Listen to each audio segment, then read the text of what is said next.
Greetings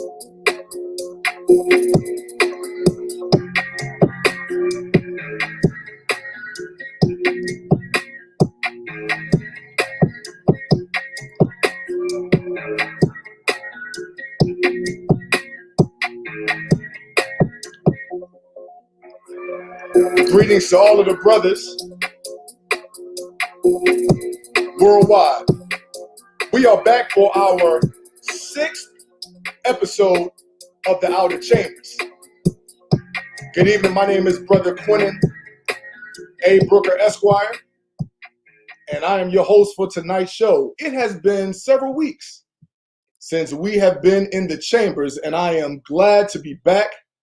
Man, we've just finished up a historic event in Omega, our first virtual conclave. Just finished that up a few weeks ago. We have, among other business that was completed in Omega, we also have some new members of the Supreme Council, and we have some new honorary brothers, 4 new honorary brothers, and a lot more that occurred. It was interesting event. I served as a delegate for my chapter. I enjoyed it. Overall, I thought that the brothers did a great job with it. And at the end of the day, we did Omega's business. But today we have a special guest for you.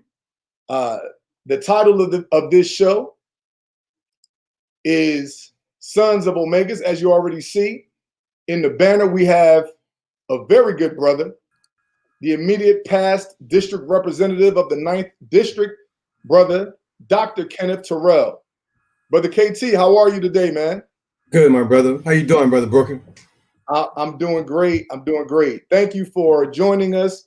It has been a long time coming. I have asked Brother KT to come on into the Outer Chambers for several weeks now, but he had a busy schedule and he had some other things that he had to take care of, but we are happy and excited that he's here today.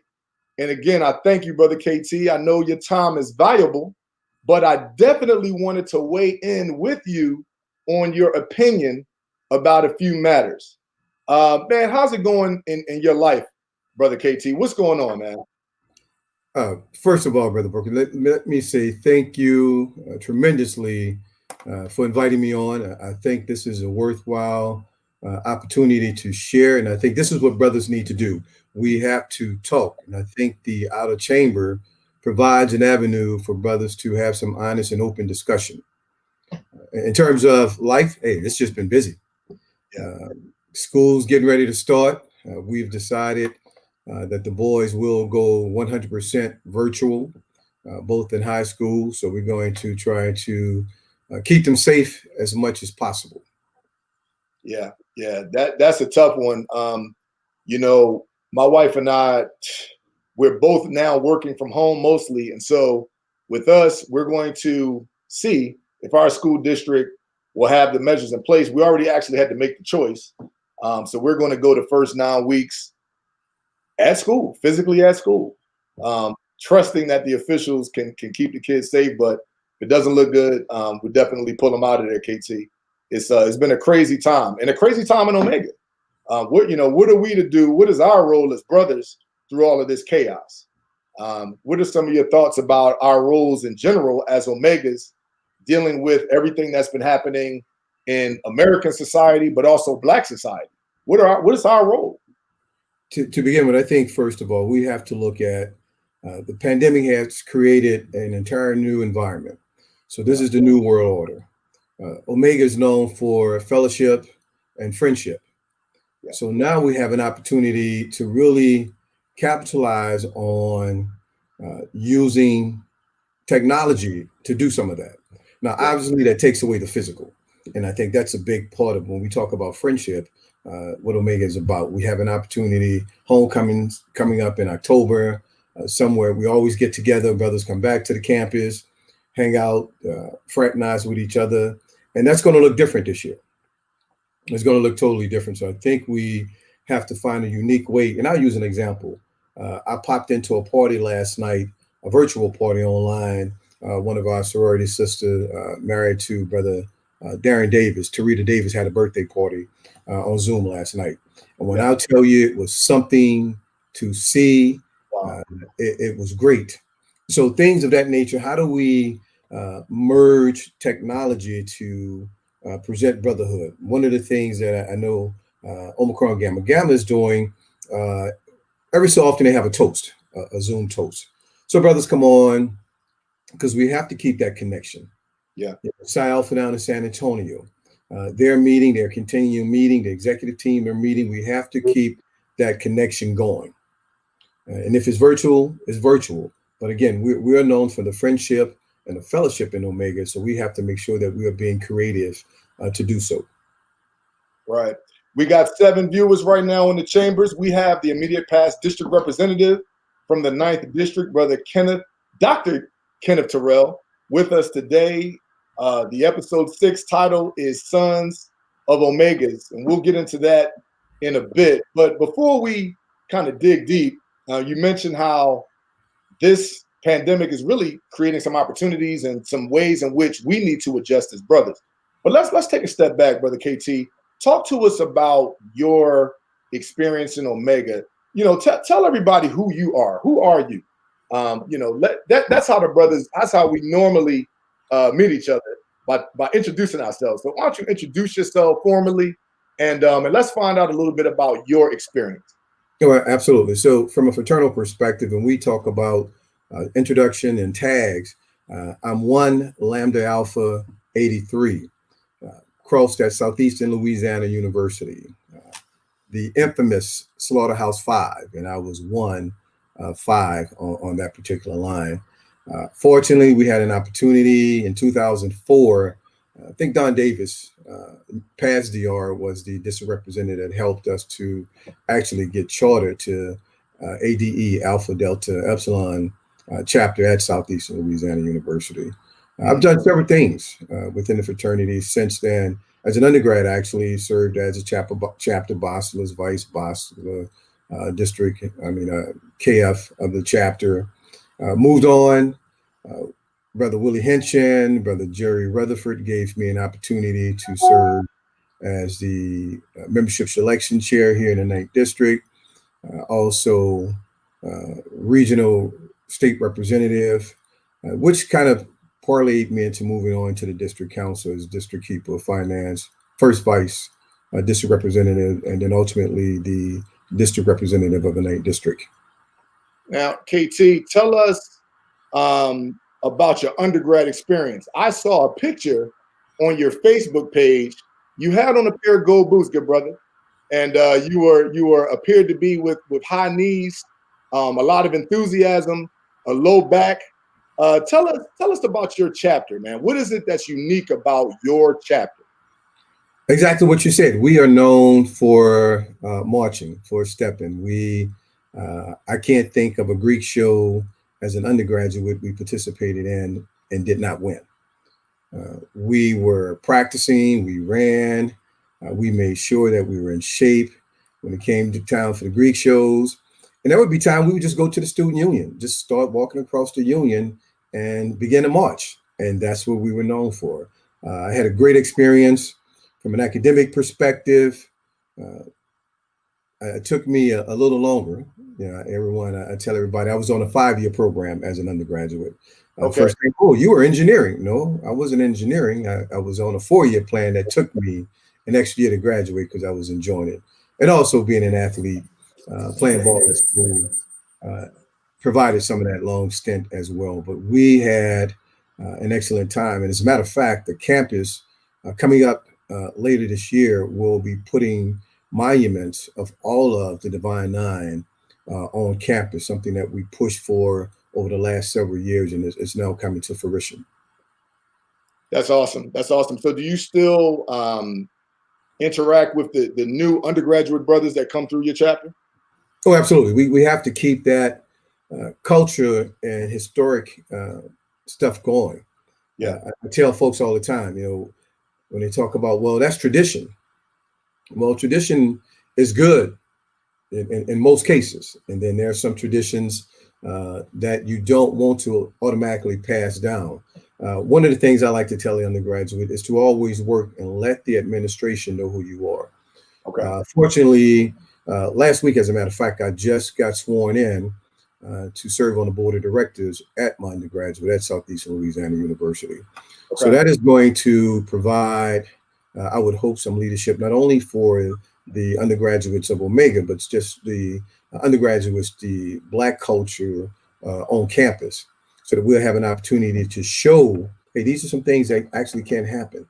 Let's move forward. We look at the political climate in the world today. This is phenomenal. Things are changing. You have a African American female, that's now vying for vice president of the United States. So I think it's key that we not only, when you talk about, do I go back and interact with the undergraduate, we have to mentor them, and that's my role. I think that's all of our roles as we leave the university.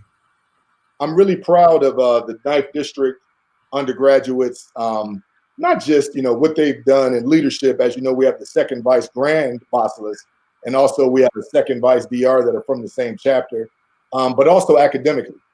We produced a bunch of graduates this year, and I'm just impressed and their endeavors. Some of the things that I heard that they want to pursue after undergrad. I can't say that I was that focused as an undergraduate. But man, these undergraduates in the 9th District are impressive.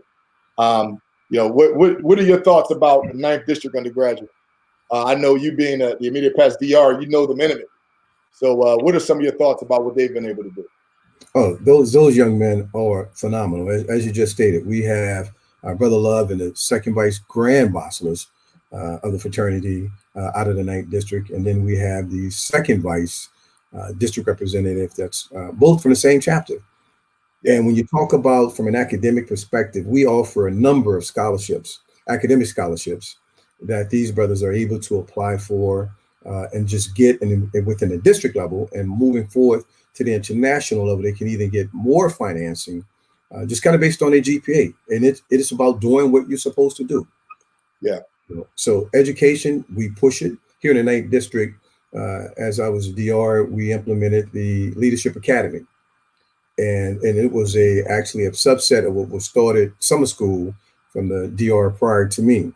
And when I tell you, it's a lot of learning. And when I moved into it, I wanted it to be something for the graduate brothers to learn about the fraternity and about the membership selection process. Yeah. The undergraduates came to me and said, well, what about us?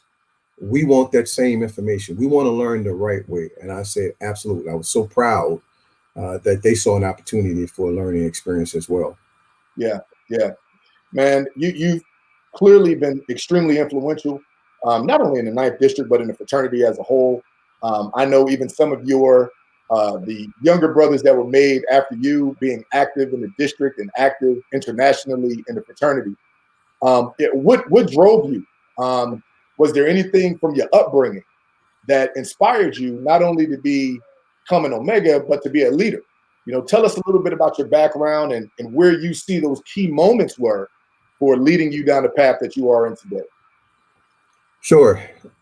I tell everybody, and I joke with a brother, former DR out of the 6th District. We always joke, and I tell him, I'm just a country boy from a big city, country boy from New Orleans, Louisiana. And growing up in New Orleans inner city, you had to fight. You had to fight and you had to struggle to make it. Went to a high school, OWTER Coin. There were times when I walked out the door, headed home, there was a gunfight. And this is in high school. So I knew I had to do something different. Fortunate, playing basketball gave me an opportunity to get a scholarship to school to get out of that environment. But when I tell you from a learning perspective, my mother was no joke. Yeah. Homework was going to get done. Yeah. My dad would always tell me, when the street lights come on, you better be inside. So that kind of drove me to want to do right by them. Academically, make sure that I made my mother proud, because that's what she pushed, and I felt like I always had to be first. I was going to be the leader, period, no questions, but that wasn't given to me. I had to push, I had to apply myself, and that's what I tell my kids. Nothing is going to be given to you. Apply yourself, and that's all you can do. KT, I know you have a brother. was you having siblings? Did that play any role? I know myself, I'm an only child, and so I deal with those issues even to this day. And I always find the sibling relationships fascinating, and I find that many times they kind of drive you or push you. I watch my children. I got 4, and I watch the way my daughter, how she competes with her older brother, and how she vies for our attention, that sort of thing. I know, like I said, I know you have a brother. Do you have any other siblings? And if so, how did they play a part in shaping your character and who you are today? Sure. I'm a middle child. I have an older brother and a younger brother. Okay. And simply, I used to run them. To this day, I still do. Yeah. So it's from a leadership perspective. My older brother, he's quiet, laid back. So that's an easy stint for him. A younger brother, back in the day, he was a character. You had to put him in place a couple of times, but that just made the 3 of us stronger. You know, our key thing was to take care of my mother. It was 4 guys in the house, including my dad, and it was about taking care of her. Right. We got right now, KT, 11 viewers in the chamber. We thank everybody for joining us so far. I am going to just take a quick break. We're going to deal with some history. This week in Black history, as KT mentioned about us having a black, I'll say black, quote unquote, nominee for vice president. There's been some controversy about her lineage. That's another show, KT. But in honor of that, I do want to recognize a woman by the name of Anna Julia Haywood Cooper. Back in 1858, August the 10th, she became just the 5th Black person to graduate with her PhD. Anna Julia Haywood Cooper, born in Raleigh, North Carolina, earned a doctorate in history from the Sorbonne in Paris. And her dissertation defense was entitled The Attitude of France on the Question of Slavery, 1789 through 1848. Again, this week in Black history, a lady by the name of Anna Julia Haywood Cooper earned her PhD in 1925. Now, and I thank everybody for sticking with us. Right now, we have a few in the chamber. We need more. All of you that are viewing right now, we have the immediate past district representative, brother Dr. Kenneth Terrell, and we ask that you share right now. Go ahead and pound on the share button right now so you can get some more brothers out involved in this conversation. Brother KT, man, I can remember, when I first really got active in the 9th District was around 2010. Mm-hmm. I attended a state meeting, I believe it was in Austin, and you were matriculating upward on the district ranks, and you were being honored and recognized for your work on the state level with the Lone Star State Qs. And that's when I really started to kind of pay attention to your leadership and just kind of watching you and just kind of seeing how things are done. I can say that, in my opinion, you've taken a very long road to leadership. How important is it for brothers that are wanting to be in leadership to kind of take those steps in learning, maybe on the state level, of course, the chapter, and kind of matriculating upward, even in the state level, and then perhaps on the district or international level? How important is that for brothers to do? That is extremely important. But before I get into that, let me also state, when you talk about Black history, this month, I think later this month, around the 28th, is the March on Washington for civil rights. So the civil rights movement at that time was just wanted jobs. Right. How do we get, how does Black and fairness get more jobs? How do we get freedom to move around? So I think from a historical perspective, we have a lot to be thankful for. We have a lot of accomplishment. We have a lot of people that we don't recognize. And it's good to look back, as you just did, and talk about people that everybody may not know. Yeah. And things that we have to grab on and let our kids know. These things actually happen. And this is what brings us to where we are today politically. In terms of progression, Brother Brooker, first thing, you have to understand the fraternity. And it takes time. This Omega As you know, old adage, it's like an onion. You peel it back one layer at a time. And when I tell you, if I had not been membership selection chair, if I had not been the state rep, the journey would have been harder. You know, now everybody has a different learning curve, a different approach to learning, but I'm boots on the ground. So in doing so, next step automatically would be the council. I love numbers. I'm very good with numbers, so I wanted to help the district out financially. So, well, you know, I'll run for a district keeper finance. I successfully done that, did that, served 3 years, and you learn so much in each position. That helped me to learn, quote unquote, the business of Omega. Then you get hungry. Then you get thirsty. Like, okay, I want more. Yeah. You take that. Next, I became the first vice district representative. And you look around, you see brothers like Brother Parquet. It's like, oh, wow. You know, they are really making a difference.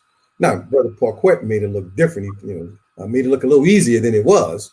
But you look at the Todd Clemens of the world, and I can't go without Sean Brewer of the world that preceded you. You're like, wow, you know, that's something I may want to do, kind of based upon the learning, and you have some ideas where the district may go and how you can help grow the district, and you get there. But you have to learn Omega. Yeah, man. Certainly, you named some stalwart brothers in our district, and that had an impact on the fraternity. Conclave, virtual conclave, certainly something that we saw as something that needed to be done. How do you think that it went overall? I gave my opinion a little earlier. What was your opinion as to how that was executed?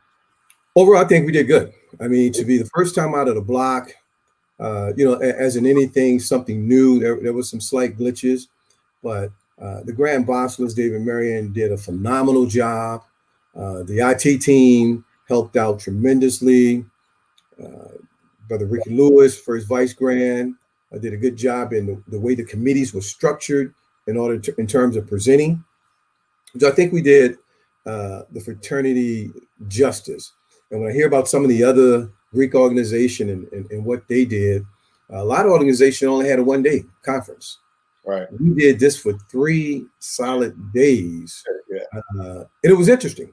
I mean, the information, as I stated earlier, you missed that hands-on, but I think the Grand Bosselors did a wonderful job in getting the message across, and it was succinct. I mean, we moved. He said, this is next, the agenda. We followed the agenda. There are some things we had to step back for. We did that, and we got right back in it. So for me, it was good. I enjoyed it. And then the awards was exceptional. We have right now 8 in the chamber. We need some more brothers. Come on in. This is the Outer Chambers, episode 6. We have the immediate past district representative, Dr. Kenneth Terrell, as our special guest. He's dropping some knowledge on us as to the frat, how we did in our virtual conclave, and also some of the steps that he took to get into leadership. Brothers, this show is sponsored by friendsforqb4vice.com. That's friendsforqb4vice.com. Visit the website, check it out. We appreciate all of our friends that are involved in that campaign experience. As we kind of get closer to the total purpose of why we asked Dr. Terrell to be on the show with us, let's come on back, Brother KT. It's really interesting to me, this topic. The episode is entitled Sons of Omegas. And what I really want to get into is not necessarily how we go about selecting and all of that. Although Omega has a deep tradition of selecting the very best in academia, in athletics, and leadership. And that's indicated by our record. But I came across a question that I had been curious about and had even spoken with you about a few months ago, and it really made me think, especially being a brother that has a son now, who I would hope would follow the path of myself and many of his adopted uncles and seek and pursue Omega Psi Phi in his life. But I've understood that there's been a question of some challenges for brothers who have sons that seek to enter Omega. So it's a question now of legacy. I know my wife is a Delta, and she talks a lot about legacy and how those that are interested, candidates that are interested, that are legacy candidates, often in some cases may have a more difficult time becoming a Delta, and in some other cases may even have an easier time because their mom is a Delta or their grandmother is a Delta. But with Omega, I don't really know if there's a thing that we do. I don't know of any particular program or anything. I just know that it's a controversial question. So I wanted to talk to you about legacy issues in the frat, and that's really the topic, the topic that I really wanted to dig into. Give us your opinion about whether a son of an Omega should have a certain path that he takes to become an Omega. Sure.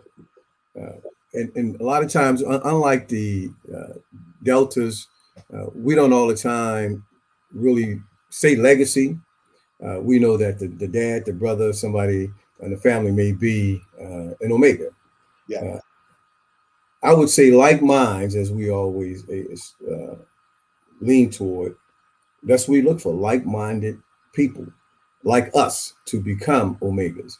So with that being said, with sons, of course, if they're in a household with you, you're going to show them Omega from day one.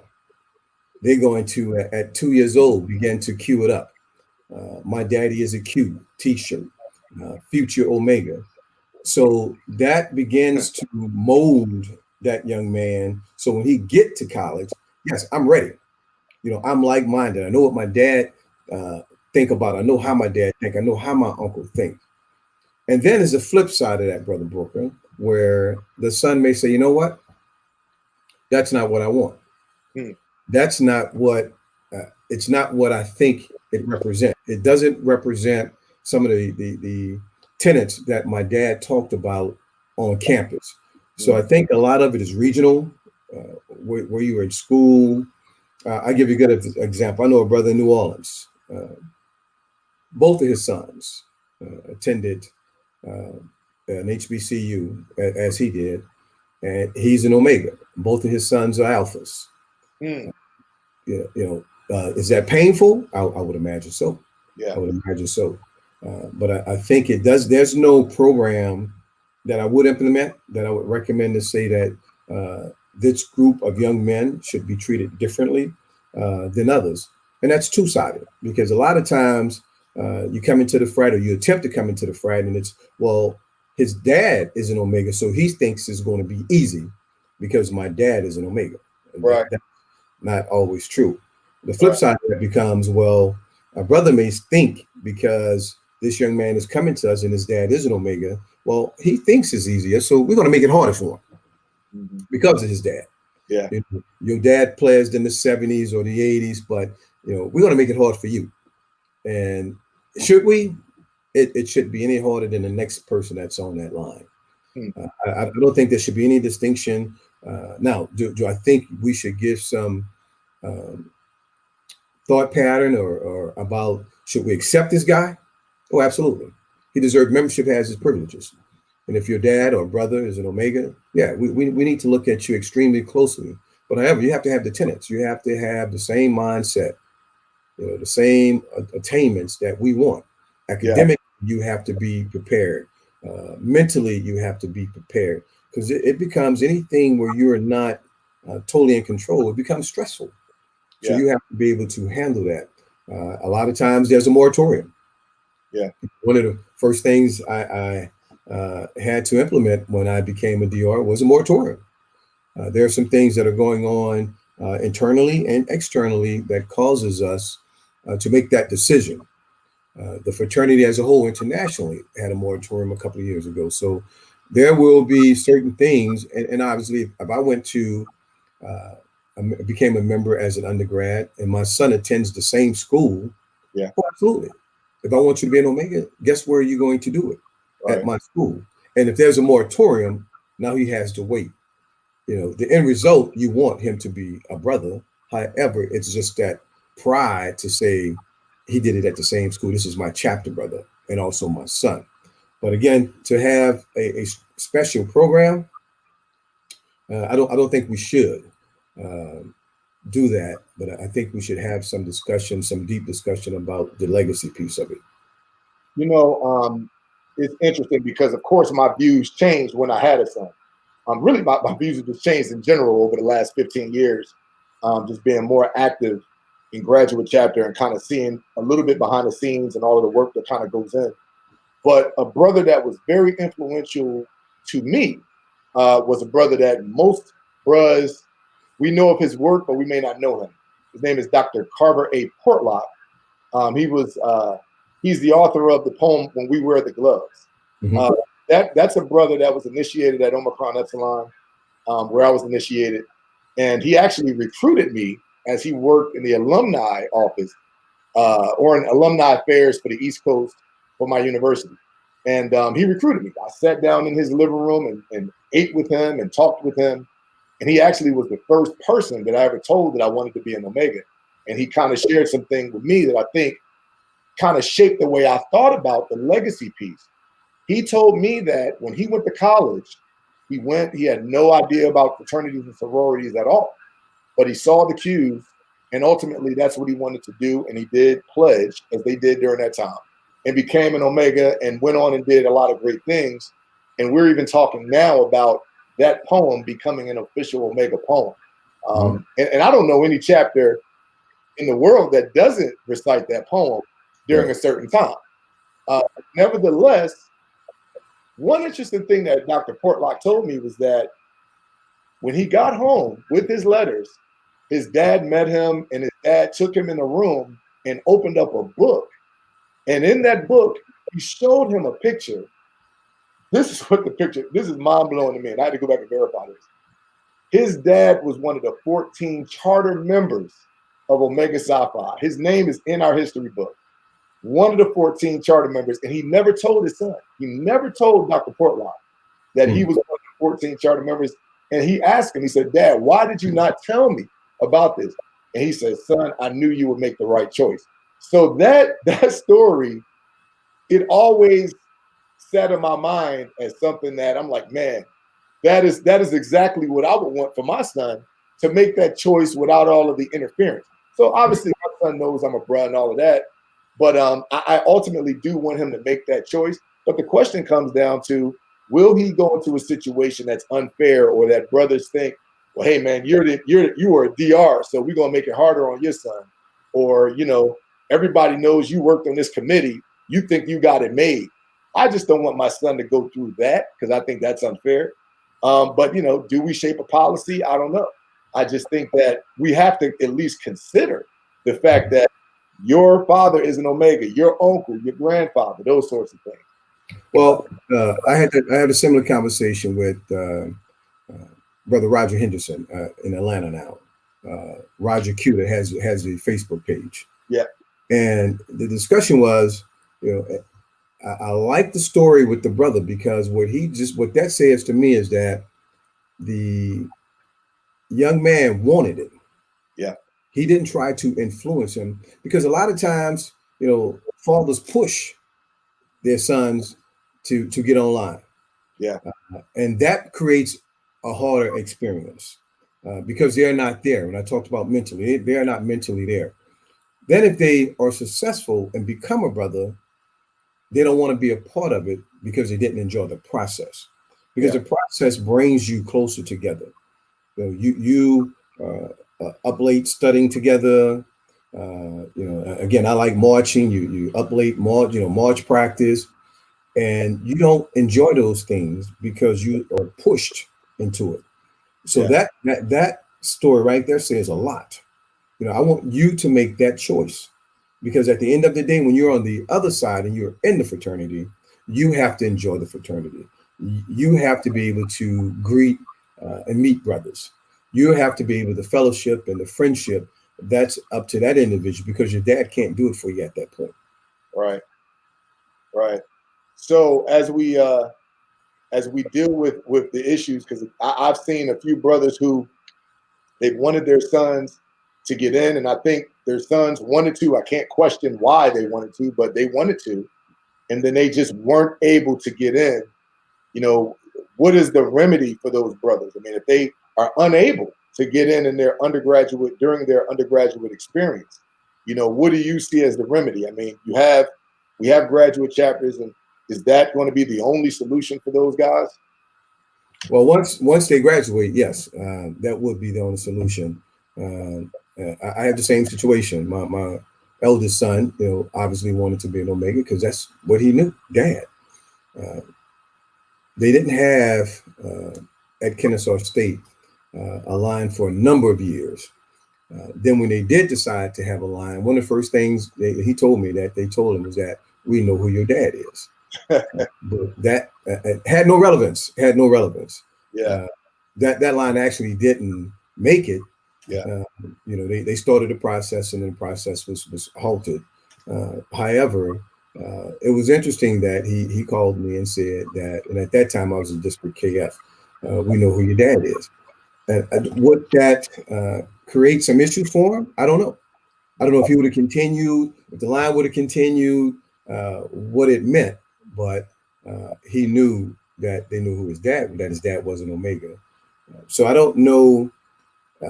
Once you finish that threshold of undergrad, then yes, you have an opportunity now to become a graduate member of the fraternity.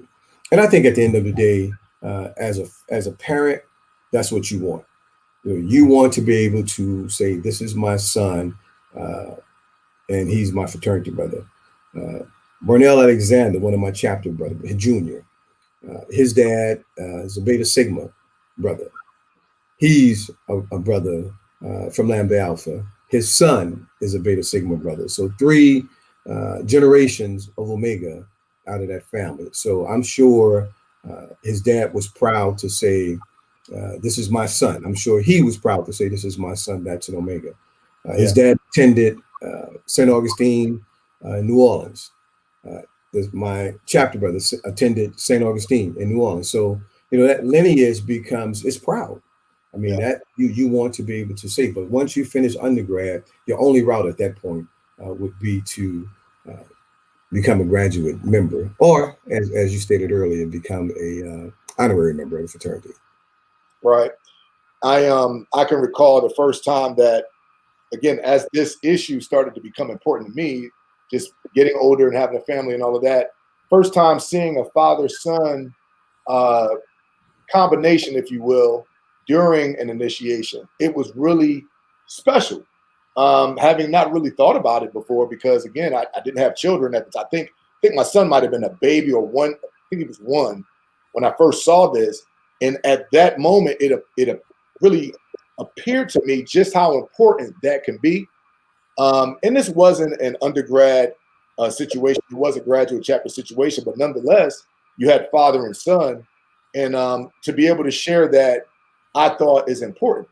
I just know that some brothers have a different attitude. They feel as if, legacy shouldn't have any particular special treatment. They don't, I guess they don't value it as much as what I'm trying to say. I don't think anybody should have special treatment.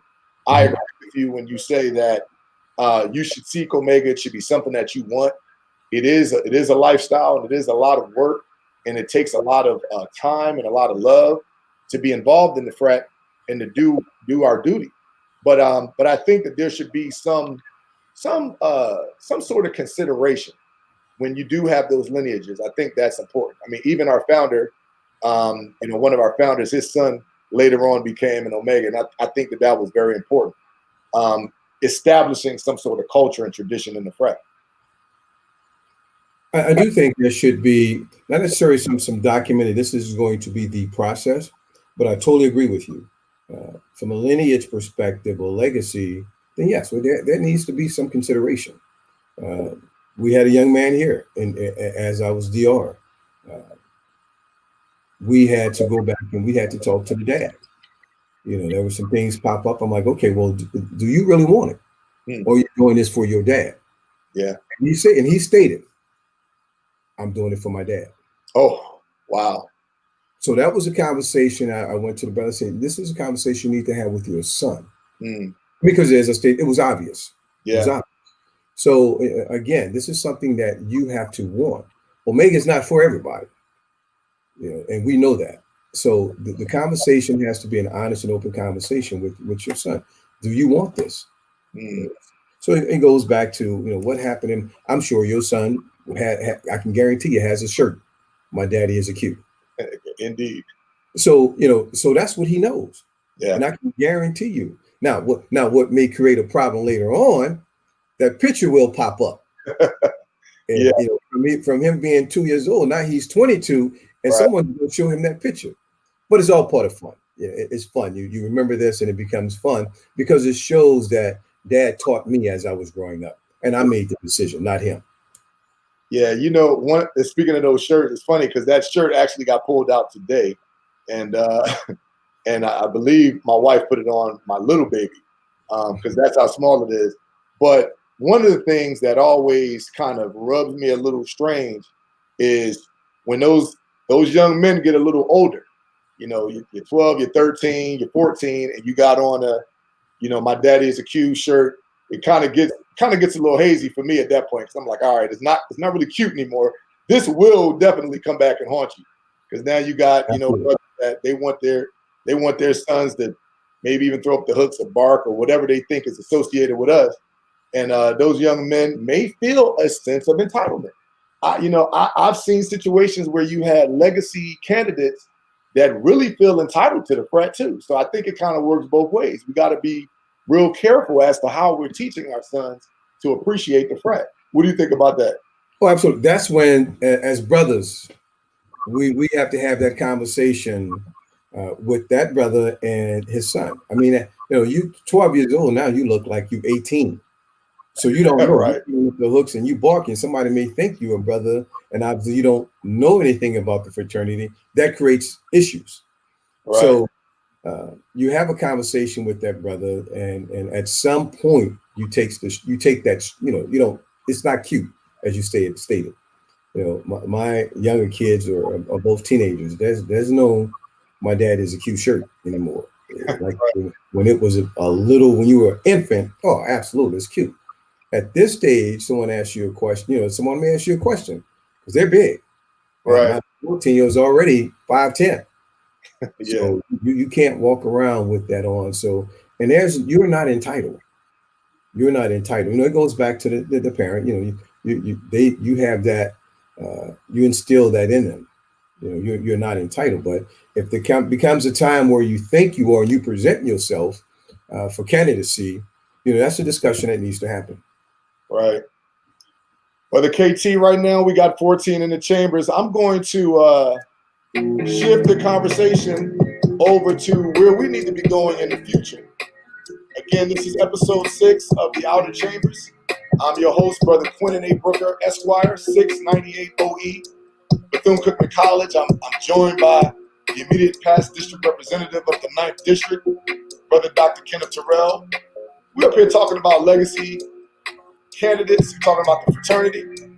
I told you it goes pretty quickly, Brother KT. We're in our final segment of the Outer Chambers, and I want to get your thought process on, man, where we are going as brothers, and where we're going as a fraternity as it relates to, a lot of people are talking about social injustice as if the experience of Black people in this country has ever been any different.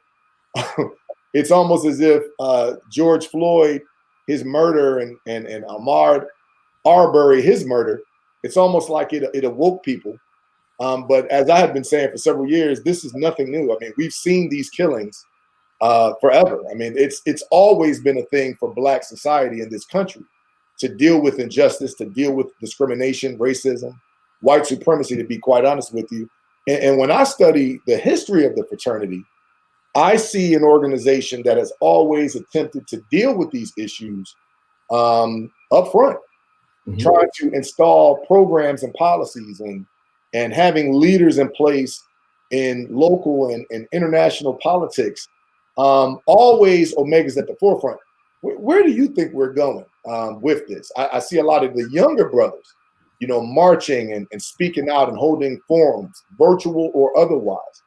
How do you see Omega's role in dealing with an old problem that's always been around? What are we going to do in the next 10, 20 years to be leaders with respect to Black empowerment? Well, the first thing you said is people are now awake. This is nothing new. This has been going on for years and years. I think as we continue, Omega, I think is right now we're doing a lot of positive things as a fraternity. The Grand Bosses has been very forthcoming in meeting with the Divine Nine. Letters has been pulled together. We've done several things, association with the Deltas. So I think we're moving in the right direction, and that direction is the community. We have to demand and continue to put policies in place. I mean, this is not, I think in Luke, the Bible tells us, for with God, nothing is impossible. And look where we are now. Right. We had President Barack Obama, Black man. Now we have a Black Senator Harris, Black female, vying for vice president of the United States. And I saw something on Facebook the other day where there was a post for all the Divine Nine. That post was so powerful for me because every Divine Nine, someone from each organization commented about pulling together. Now you see a lot of negative stuff and talk about Senator Harris lineage. What does that have to do with anything? Look at what she's done as a senator. Look at her when they have these committees and she's questioning some of the other senators and politicians. She doesn't wait. She doesn't sway. She go at it. And that's what we need to do as Omega. We're becoming the society because of the pandemic, as I stated earlier, so technological. Everything is technical, but you have to find a way to put that human piece back into it. And I think with some of the issues that we're facing from political, from discrimination, we talk about a movement. To me, this is bigger than a movement because you stated 20 years from now, this has to go on. The fight has to continue. And I think we're starting to see things change, or things put in place, but it can't stop. We get a momentum going and we stop. We say that, oh, well, that's just Johnny, and that's the way Johnny does things. That's the way Johnny leads. But 44, we have some problems. So I think we can't stop here. And we're putting things in place, Omega Psi Phi, that I think will help continue, quote unquote, the movement. We talk about what are the systemic issues. The issues are no different than they was 100 years ago. Correct. Just things we're just awake now. Correct. And I talk a lot about this book called 100 Years of Lynching by Ralph Ginsberg, Jewish man who chronicled lynchings that went on for a century in this country of Blacks. And there was no state within the Union that was exempt from having lynchings committed on its soil.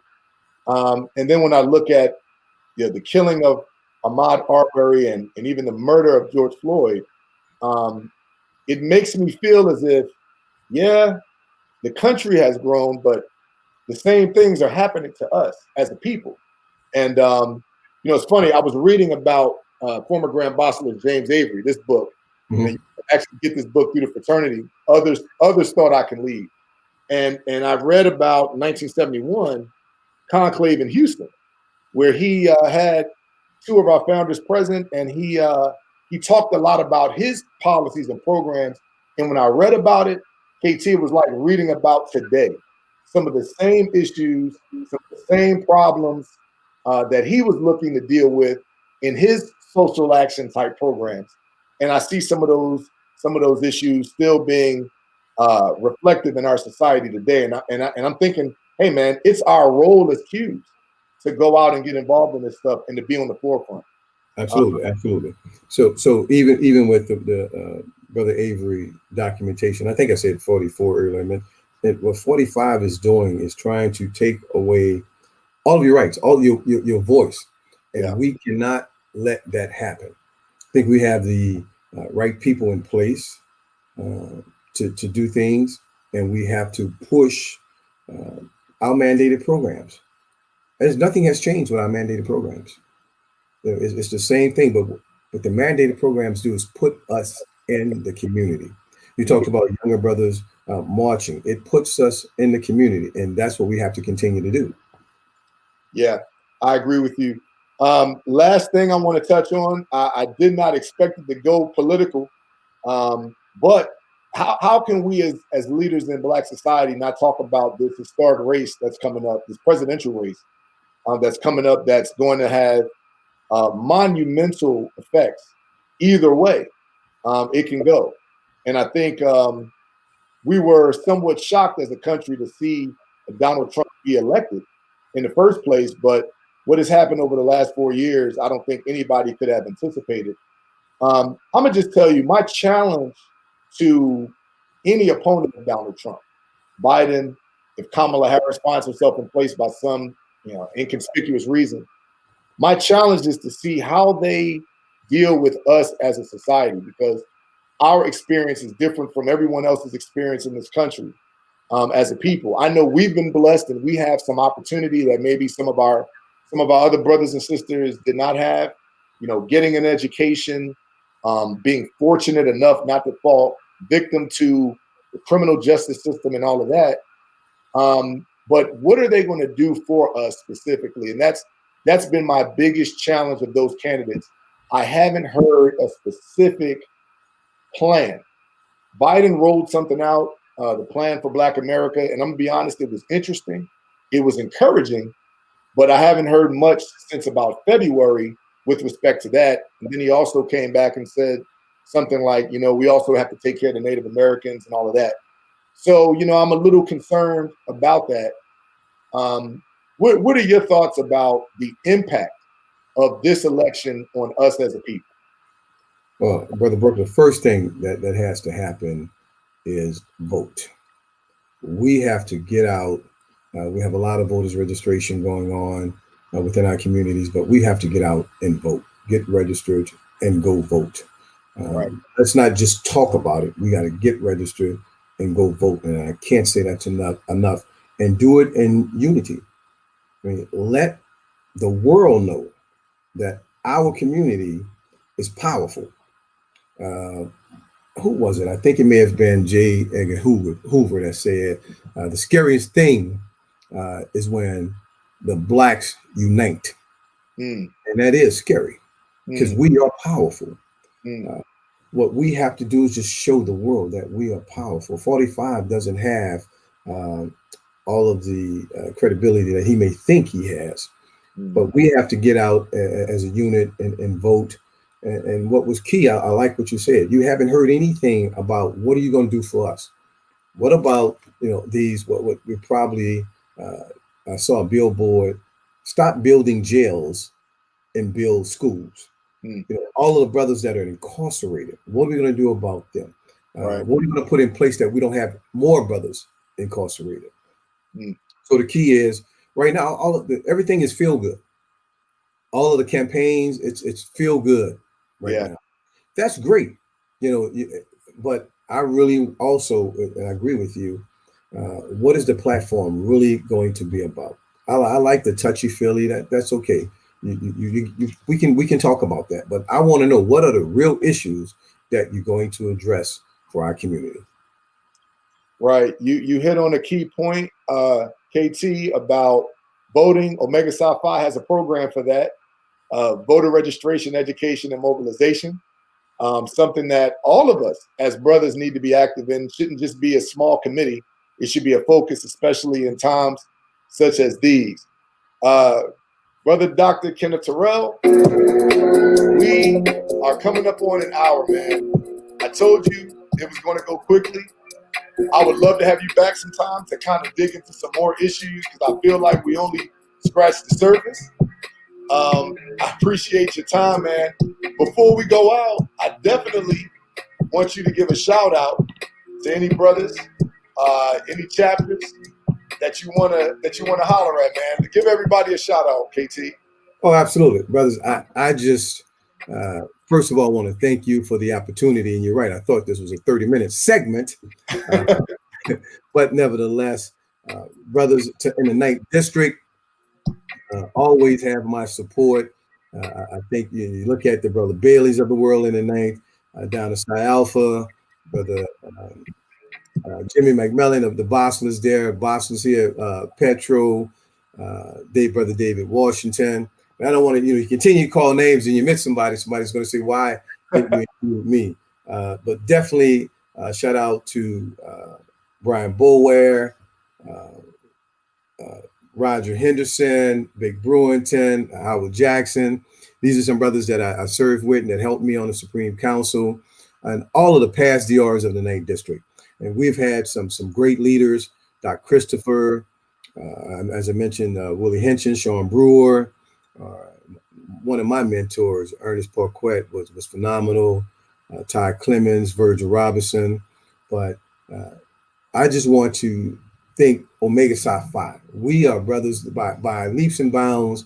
When you look at, I won't even say compare. When you look at the other fraternal organizations, I think Brother Brooker obviously made the right choice. We're doing some things in the community. We have a super leader in Dr. Marion, our Grand Boss leading this fraternity.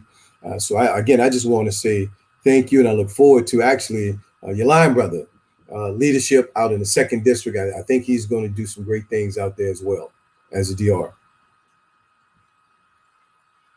Well, we definitely appreciate you to all of the good brothers out there in the 9th District and beyond. Certainly, brothers from all over. We appreciate you all for being with us today, me and my special guest. Go ahead and share the button.